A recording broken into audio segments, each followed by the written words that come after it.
it going, ladies and gentlemen? Level M Diecast, Matchbox moving parts.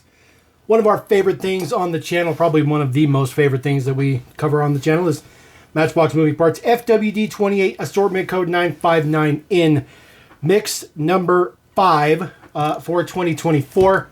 I did pick this up from J-Card Diecast, typically where I buy all my moving parts. So if you guys are interested, these are available currently. Not sponsored or anything by him, just just let one collector know to the next where to come from, where to get them.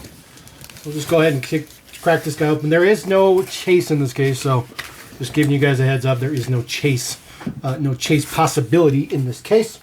Should be 5 models in this mix, so we'll just go ahead and start at the top here. Couple of Seagray fire trucks. That is their new reoccurring emergency theme going on right there with the Matchbox Fire Department, El Segundo, California. Looking pretty fancy. One of the things I tend to forget about is the little number down here. 33 of 54 for this particular one. This one is just the same as always. Packaging same as always. Nothing changes. You do get 2 of those. So 2 Seagraves in there. We'll set the second one to the side. We're going to crack these all open. We'll pull everybody out first. Another twofer. This one happens to be a brand spanking new casting. There we go. This is the Bizzarini 5300 GC Corsa Revival. Really, really cool that Matchbox can figure out a way to do a classic race car, which I think is super, super, super cool. This one happens to be number 3 of 54. You see the numbers on the other side for this guy here. Card art looks pretty good. So we'll set that guy to the side. Set the second one off the screen. Moving on to our next row here, 1964 Buick Riviera. This one is in a really, really light purple. Looks pretty good. This one is number 36 of 54. Card art looks pretty good on that one. So set that guy to the left. There are 2 of those. So everything's been 2 fur so far. So we'll set the second one to the right. Get that guy out of here. All right, very, very, very cool. This is just the second release of the Mercedes-Benz Sprinter. Card art looks fantastic. Does have that nice sliding door on there. Number 9 of 54. This one looks especially nice. There is only one in the mix because I can see that the next one is not a Sprinter van. That is, in fact, the newest color for the S2000, 2004 Honda S2000 in blue with chrome 5 spokes. The card art looks pretty good again. 35 of 54. Should be 50 standard releases, and then you do have 4 chases throughout the year. That's where you get your 54 numbers from, I do believe. That's pretty cool. So let's get the box out of here. Since we already got our S2K right here on the screen, we're just going to go ahead and crack him open. Really nothing fancy to getting these open. Just rip. Just open the package like you would open anything else. The little styrofoam piece on here, that is the recyclable thing. You do have to push in the back to get the car popped out. That is one of the things that holds the model in there. That one actually came out relatively easy. It's just that same break it material. So get this out of here. So there is our S2000. The interior looks pretty good. It actually looks better than most interiors for Matchbox convertibles. At least you can tell that that's an actual steering wheel, which is pretty nice. This one just in a really nice blue. There's no side prints, so no side marker lights or nothing. Just standard 5 spokes. Pretty good prints in the back for the tail lights. Does say S2000 on the plate. There's a Honda symbol in there as well. Third brake light done up.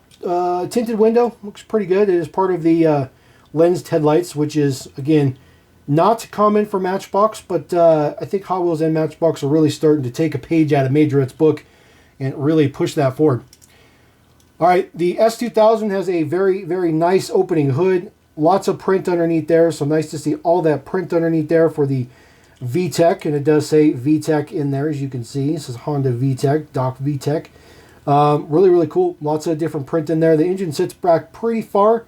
It's technically a mid-engine setup for the S2000, just how far back it sits from the front axle, but still looks pretty good. I don't like how the hood opens. It opens into the top of the hood area in the bottom of the windshield.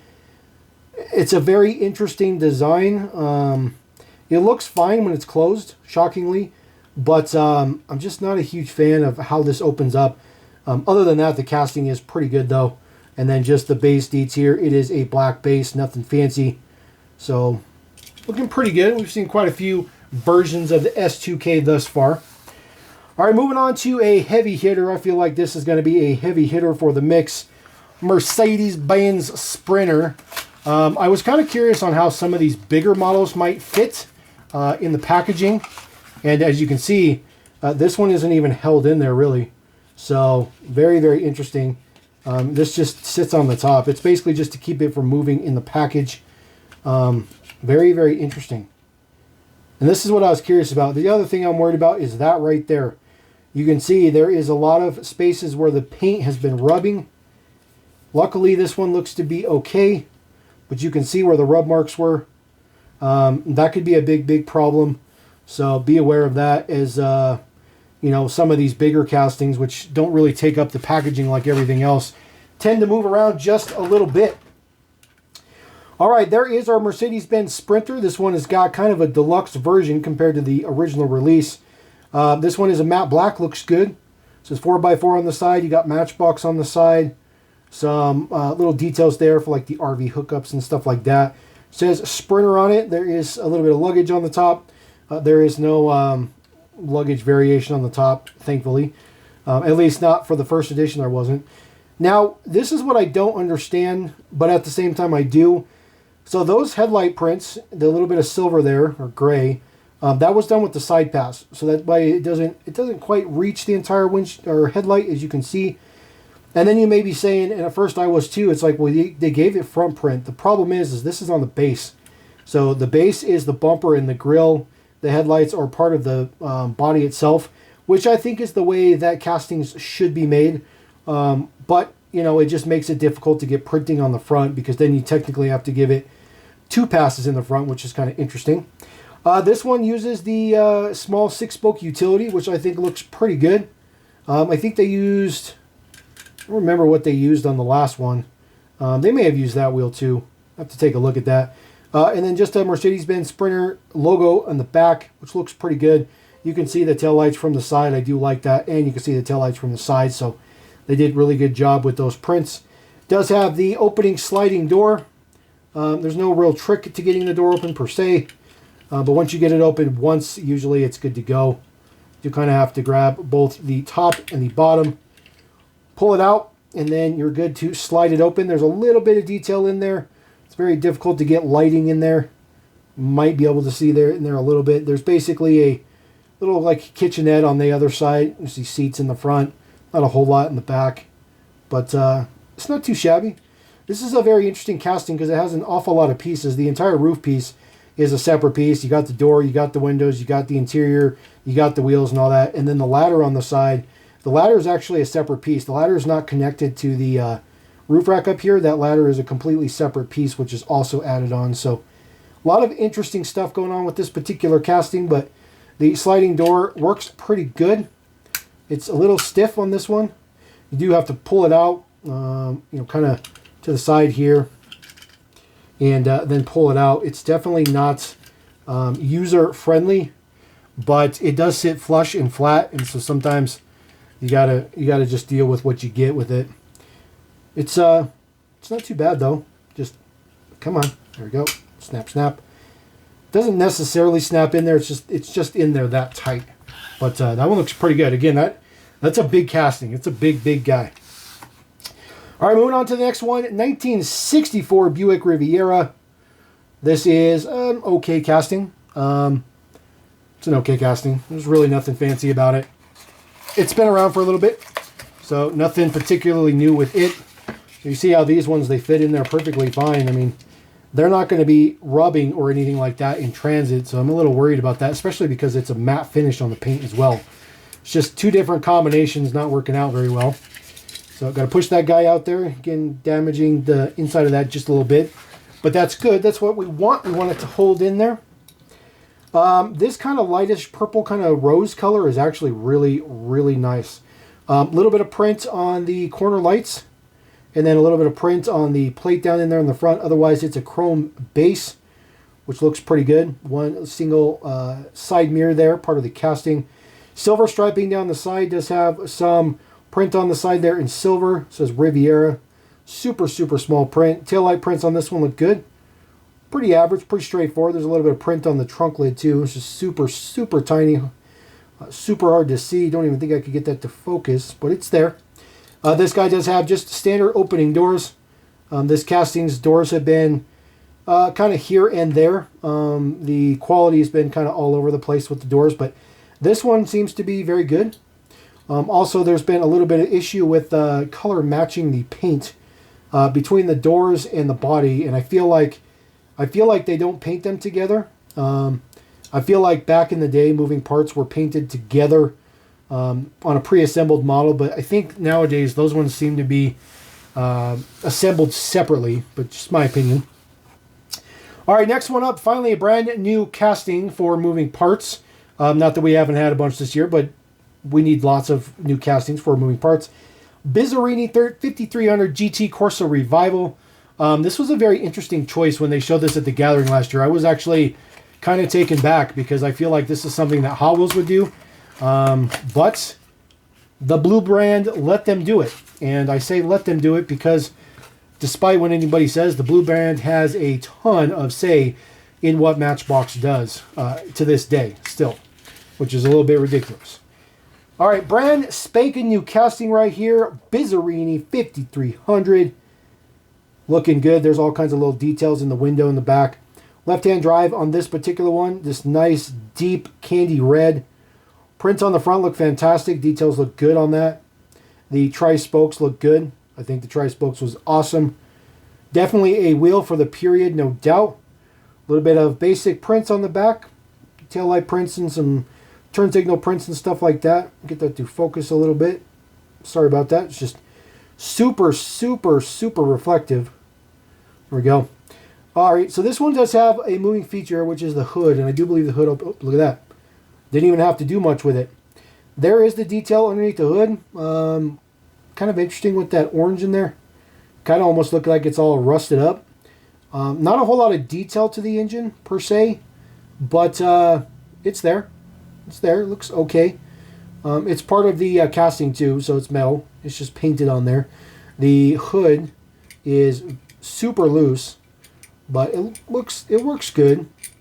I'd rather be super loose than not be able to get it open, especially when it sits like that and trying to get that flush fit out of there. But this one looks pretty good. Number 3 on the side. I'm pretty stoked. I'm not sure how well this one will do in the collector community, but as a aficionado collector, I think everybody will be super happy about that. MB 1455, that is your new man number for this one. 1455, of course, made in Thailand. The base details look pretty good on that one as well. It actually looks pretty good sitting there. It looks better out of the package than it does in the package. All right, last one in the mix. Yes, just 5 models in the mix. This one will require a little bit of assembly, so I'm interested in see how this works. Seagrave Fire Truck. This is their reoccurring Matchbox Fire Departments. We've seen that on a convoy. We've seen that on the International Ambulance that came with the convoy. We've also seen it on the Moving Parts Ambulance as well. So a lot of cool stuff going on for that particular deco. I do anticipate there'll be more decos with that. All right, so this one has the same issue where it just kind of sits in there. But this is a gloss paint, so I'm not really worried about it rubbing. Plus, it has the ladder apparatus on the top of it, so I'm not too worried about it. So that ladder is actually not even connected. It just sits in there. So just be aware of that if you buy this at the store. I don't believe this can pop out of there very easily. I mean, I think you'd have to put some serious effort into it, but it is not pre-assembled, unfortunately. So to assemble it, all you need to do is just simply slide it in the front here. And then there you go. So there it is assembled. Really, really impressed. So this one basically has no budget. And the reason I say that is because it's got full front print on it, which looks fantastic. It says Seagrave down out there at the bottom, which is, the details are just incredible. Chrome base, which chrome is supposedly super, super expensive. So to have the chrome base on this is very, very impressive. Full prints down the side looks good as well. Unit number 24. I do like the details, but they also gave extra prints on the actual apparatus here, which is the moving part, which goes up and it does rotate a full 360. And then, of course, since you had to assemble it, you do have a second stage to pull up there, which looks pretty good.